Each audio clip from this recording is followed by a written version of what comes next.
আসসালামু আলাইকুম, সবাইকে সামিটেকে স্বাগতম। বন্ধুরা, আপনি কি একজন স্টুডেন্ট, চাকরি প্রত্যাশী অথবা চাকরিজীবী? তাহলে আপনাকে বলছি, আপনাকে অবশ্যই কম্পিউটার জানতে হবে। আর এমএস ওয়ার্ড হচ্ছে কম্পিউটার শিক্ষার প্রথম ধাপ। এমএস ওয়ার্ড না শিখে আপনি যদি শুরুতে কম্পিউটারের অন্য প্রোগ্রাম শেখার চেষ্টা করেন, তাহলে আমি মনে করব আপনি ভুল পদক্ষেপ নিয়েছেন। চলুন বন্ধুরা, খুব সহজে আমরা এমএস ওয়ার্ড শিখে ফেলি। যাদের কম্পিউটারে মাইক্রোসফট অফিস ইনস্টল করা নাই, তারা খুব সহজেই মাইক্রোসফট অফিস ইনস্টল করে নেবেন। মাইক্রোসফট অফিস প্রোগ্রামে MS Word, Excel, PowerPoint সহ আরও গুরুত্বপূর্ণ প্রোগ্রাম থাকে। সেগুলো কাস্টম করে বেছে বেছে ইনস্টল করে নিতে পারবেন।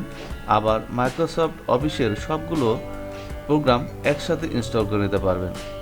প্রথমে আমরা মাইক্রোসফট ওয়ার্ড বা এমএস ওয়ার্ডটি ওপেন করব।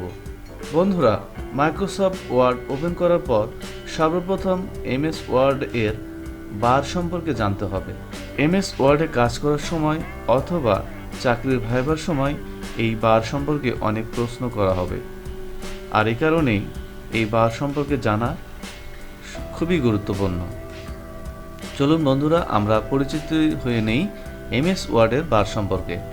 বন্ধুরা, মাইক্রোসফট ওয়ার্ডের উপরের বাম পাশে আমার কার্সরের নিচে যে বারটি দেখতে পাচ্ছেন, এটি হচ্ছে কুইক অ্যাক্সেস টুলবার।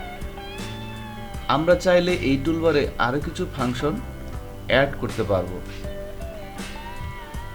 এর নিচে যে home, insert, page layout, reference, mailing, review, view, এই যে বারটি দেখতে পাচ্ছেন, এইটাকে বলা হয় মেনু বার। আর উপরে যে সাদা অংশটি দেখতে পাচ্ছেন, এটাকে বলা হয় টাইটেল বার। এছাড়া বাম পাশে যে আমরা মাইনাসের মতো দেখতে পাই, এটাকে বলা হয় মিনিমাইজ। তার পাশে রিস্টোর ডাউন, অর্থাৎ আমরা এমএস ওয়ার্ড প্রোগ্রাম ছোট বড় করে নিয়ে কাজ করতে পারবো। এর ডান পাশে যে বাটনটি দেখতে পাচ্ছি, এটি হচ্ছে ক্লোজ বাটন। এর নিচে যে প্রশ্নবোধক চিহ্ন আমরা দেখতে পাচ্ছি, এটাকে বলা হয় হেল্প বাটন।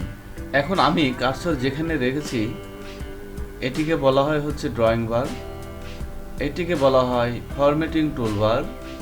ড্রয়িং বারের নিচে আমরা যে অ্যারোর মতো দেখছি, এটিকে বলা হয় ডায়ালগ বক্স। অর্থাৎ এই ডায়ালগ বক্সে ক্লিক করলে আমরা আরও কিছু ফাংশন পাবো। এমএস ওয়ার্ডে কাজ করার ক্ষেত্রে এই সব ডায়ালগ বক্সের ফাংশনের প্রয়োজন হবে। ডান পাশে যে বারটি দেখতে পাচ্ছি, সে বারটিকে বলা হয় স্ক্রল বার। বর্তমানে কিন্তু মাউসেই এই স্ক্রল বার অপশন দেওয়া রয়েছে। এ কারণে এই স্ক্রল বারের টানাটানির আর তেমন প্রয়োজন হয় না।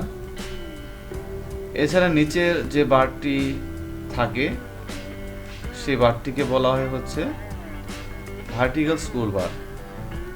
এটিকে বলা হয় ভার্টিক্যাল স্ক্রল বার, অর্থাৎ ডান পাশে যেতে বাম পাশে যেতে এই বারটির ব্যবহার হয়। এটিকে বলা হয় জুম বার, অর্থাৎ পেজটাকে জুম করতে, কমাতে এই বারটি ব্যবহার হয়। এটি হচ্ছে প্রিন্ট লেআউট। তার পাশেরটা হচ্ছে ফুল স্ক্রিন লেআউট। এটা হচ্ছে ওয়েব লেআউট। তার পাশেরটা হচ্ছে আউটলাইন এবং তার পাশেরটা হচ্ছে ড্রাফট ভিউ। এটি হচ্ছে এমএস ওয়ার্ডের রুলার। এই রুলার অনেক সময় থাকে না। ভিউ গিয়ে আমরা সেই রুলারে টিক দিয়ে আমরা এই রুলারটি নিয়ে আসতে পারবো। তো বন্ধুরা, এই ছিল আজকের এমএস ওয়ার্ডের বার পরিচিতি। আমরা আগামী পর্ব থেকে এমএস ওয়ার্ডের A to Z শেখার চেষ্টা করব। ধন্যবাদ সকলকে।